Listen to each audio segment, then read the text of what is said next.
Ju përshëndes shikues të ekranit të Premium Channel. Ritakohemi së bashku me ofertën e ditës në takimin ton të përhershëm ku flasim për destinacionet tuaja të pushimeve. Në fakt jemi në prag të sezonit veror e kemi filluar të mendojmë se ku do të shkojmë, në cilat resorte do të pushojmë, me mbi të gjitha a do të kemi një rritje të çmimeve apo jo, apo do të mund të përfitojmë nga paketat të cilat janë promocionale duke qenë se jemi ende në sezonin e early booking. Unë kam kënaqësinë të kem të ftuar sot në studio Aleksian nga Vastur, e cila jo vetëm që do të na flasi për të gjitha destinacionet e këtij sezoni, por edhe më gjërë. Mirë se erdhi në studio. Mirë se ju gjeta.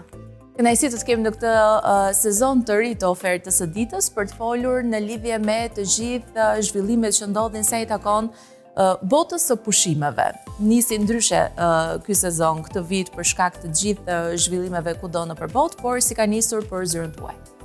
Për zyrën tonë, me thënë të drejtën, ka qenë java të cilat neve kishim ato, le të themi, situatën që u shqetësuan të gjithë klientët, por tani ka filluar të normalizohet.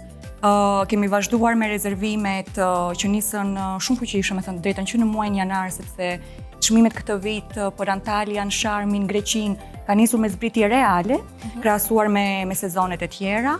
Kështu që mendoj se sezoni do vazhdojë normalisht edhe të gjithë klientët do kenë mundësi të organizojnë planet e tyre. Sigurisht që edhe në situata të vështira, të gjithë ne gjejmë një mënyrë të re për të pushuar. A do të kemi një shtim të destinacioneve me paketa konkrete në këtë sezon përpos Antalyas dhe Egjiptit, që duhet thënë që e mbizotërojnë tregun pavarësisht të zhvillimeve që ndodhin kudo, dhe unë jam e bindur që sezoni do të vijojë të jetë ende dinamik, aktiv dhe plot me turistë që do të shkojnë dhe të shijojnë këto dy vende. Por a kemi destinacione të tjera të cilat i shtohen listës?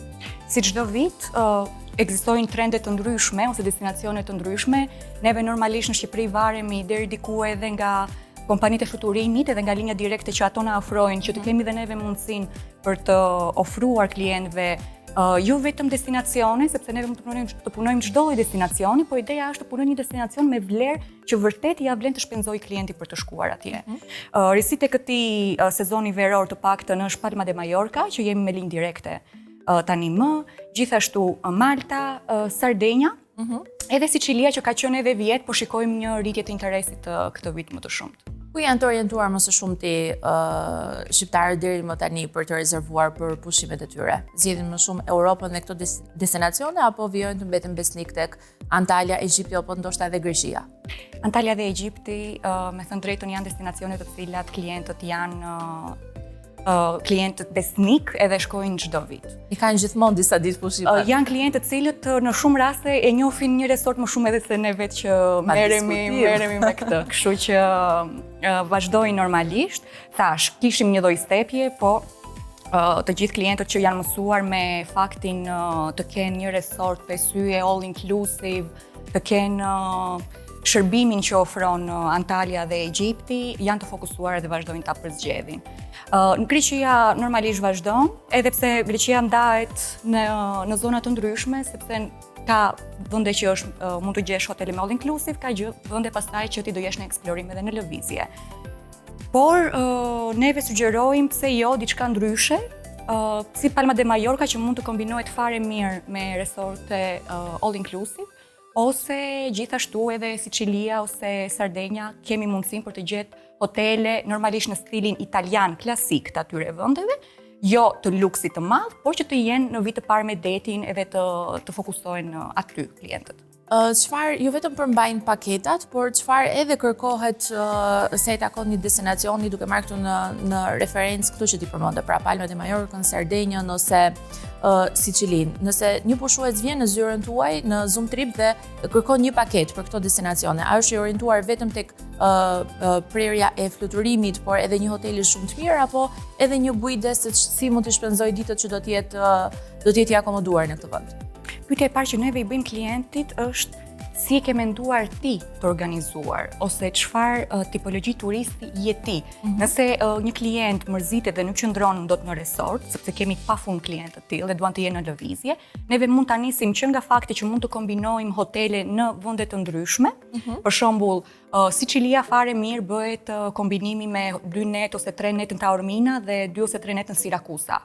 Kështu që si fillim nisim nga kjo. Pastaj, në qoftë se duan të kenë një guid lokale për pjesën historike të këtyre vendeve, patjetër që neve mund ta ofrojmë. Ose mund të japim mundësinë dhe që nga makinat me qira që mund të marrin ata që të kenë mundësi të lëvizin, edhe të gjithë konsulencën tonë pastaj për pikat që duhet ata të vizitojnë, plazhet që duhet të vizitojnë, restorante e të tjerë. A ka nga ata pushues të cilët kur janë atje me pushime ju shkruajnë se ka nevojë për një pyetje, ka nevojë për një referencë për një restorant, për një bar, për një qytet të ri për të parë? Apo kur shkojnë në pushime janë off? Me thënë të drejtën, gjithë kjo punë bëhet paraprakisht që kur të shkojnë atje, mos të jetë e nevojshme të mendojnë fare të na shkruajnë. Edhe zakonisht është fakti që neve i shkruajmë atyre, që pse nuk po na shkruani, nuk keni asnjë lloj pyetje. Mundohemi realisht, do shta i bezdisim pak para se të rezervojnë, por të paktën mendoj se marrin shërbimin më të mirë që mund t'i ofrojnë. Në fakt, nëse e ke pushimet e kopësitura në detaje, në çdo pjesë të saj, është le të themi një nga qetësitë më të mëdha që të kesh mundësinë të shijosh ditët në paqe, edhe të mos jesh në stres apo në siklet që kam rezervuar këtu, e kam bërë check-in-in atje, do humbas fluturimin këtu, është një. Neve përgjithsisht dëgjohemi vetëm një ditë para check-in-it për vajtjen dhe një ditë para check-in-it për kthimin me klientët. Kaq mjafton. Kaq mjafton. Dhe i lëm të pushojnë.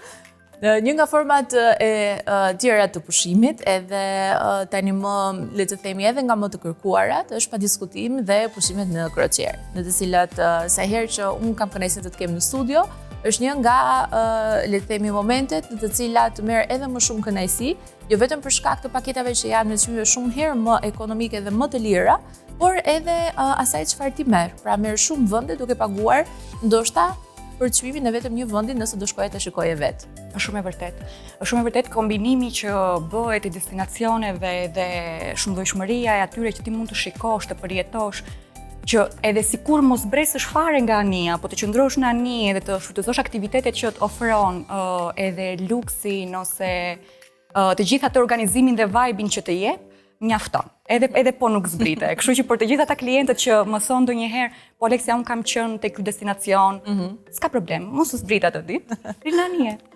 Cila është le të themi paketa që ke përgatitur sot për ofertën e ditës së Takon Crocieres? Neve kemi zgjedhur të prezantojmë sot një ofertë për muajin prill, që është dhe oferta më e shitur e kohës së fundit në zyrën e Zoom Tripit.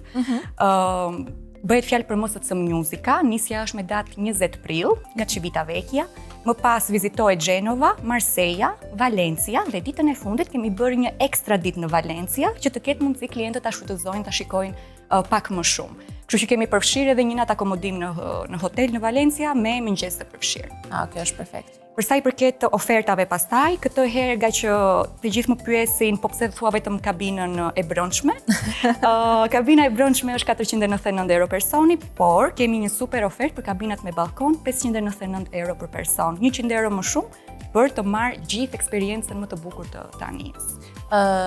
Në këtë paket, çfarë përfshihet përveç akomodimit në crociere që është një qytet në lundrim, edhe jam e bindur që është një sikur se ti e the, edhe nëse nuk do që të zbresësh në një destinacion, është si një resort për të eksploruar dhe për të parë të gjitha trajtimet dhe çdo gjë tjetër që ofrohet atje. Po për ata të cilat nuk e dinë dhe e kanë për herë të parë eksperiencën e tyre në crociere, çfarë përfshin paketa dhe çfarë mund të shijojnë? Nis që nga muzika live, që nga pjesa e shfaqjeve të ndryshme që bëhen, animation teams gjatë gjithë kohës, pishinat të brendshme dhe pishinat të jashtme, sidomos pishina jashtme që është në katin e fundit, që e theksoj gjithmonë që është një nga gjërat më të bukura që ti mund të shikosh në anije gjatë lundrimit. Dhe aktivitete pastaj që mund të bëhen edhe ekskursione me ekstra pagesë që mund të organizohen dhe në vendet që ti do kesh mundësi për të zbritur. Pastaj takon ushqimit është një pjesë shumë e rëndësishme që nëse themi një resort edhe nëse ky është një resort në lundrim është padiskutim një nga pikat më të rëndësishme. Mëngjese dhe drek të përfshira në bufe dhe darka gjithmonë à la carte. Okej. Pra imagjino një darkë për shembull në deskun ose në kuvertën e kroqerës duke shijuar detin, ndoshta edhe perëndimin e diellit për ata që do jenë me fat që ta kapin, e magjishme. Është nga të pakta herë që them që nuk të mjafton vetëm çanta e shpinës, sepse pikërisht për këtë alakartën duhet një bagazh me vete. Çfarë do të rekomandoje ti për të gjithë ata që na ndjekin dhe ndoshta janë ende skeptik për të rezervuar pushimet e tyre?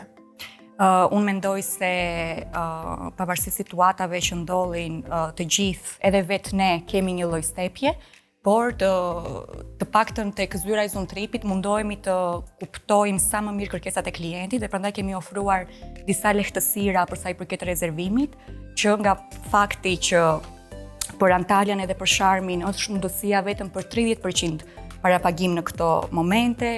Për Kroçeret MSC-ja ka bërë një periudhë promocionale që përsëri nuk është e nevojshme për pagesë të plot për udhëtime në një moment të dytë, jo për udhëtimet last minute normalisht, por po ashtu funksionon edhe me hotelet e Greqisë. Flas gjithmonë për këto që kanë fokusin më të madh. Kështu që lehtësia është dhe për ata që kanë një lloj stepje të paktën në këtë lloj forme deri diku të jenë pak më të qetë për të rezervuar, sepse është më mirë tani për të rezervuar se sa momentin e fundit që të paguash 2 fishë çmime. Kjo është e vërtetë. Në fakt kemi parë edhe një prononcim kudo, sepse pa diskutim që propaganda më e madhe bëhet në media, e sidomos në mediat sociale, ku është e vështirë edhe që të filtrohet informacioni dhe jo çdo gjë që lexojmë është a priori e vërtet apo e konfirmuar apo e studiuar. Ndaj edhe lajmet që kemi parë sa i takon rezervoni pushimet tuaja sepse do të ketë një rritje të çmimit të fluturimeve, të hoteleve dhe gjithçka tjetër vjen për shkak të rritjes së çmimit të karburantit si lënda bazë, kështu që sa mirë për gjithë ata që do të ketë mundësinë që le të themi të rezervojmë pa paguar ende asgjë, mjafton që të ndajmë mendjen për një destinacion dhe jam e bindur që situata do të qetësohet edhe do të kemi një sezon të mbarë të gjithë. Patjetër. Faleminderit shumë që ishe me mua sot në studio. Shumë kënaqësi të kisha. Faleminderit juve. Faleminderit dhe të gjithë ju që na ndoqët sot me ofertën e ditës, ku ju çuam në fakt në shumë vende. Ishim pak në Antalya, pak në Ezhipt, në Europë pa diskutim si një nga destinacionet më të kërkuara sa i takon pushimeve, por edhe me kroqer. Një nga format më interesante, më të bukura që së paku një herë duhet provuar me patjetër. Të dhënat e paketës janë të afishuar në pjesën e poshtme të ekranit dhe mua nuk më mbetet gjë tjetër përveç se t'ju uroj një ditë të mbar.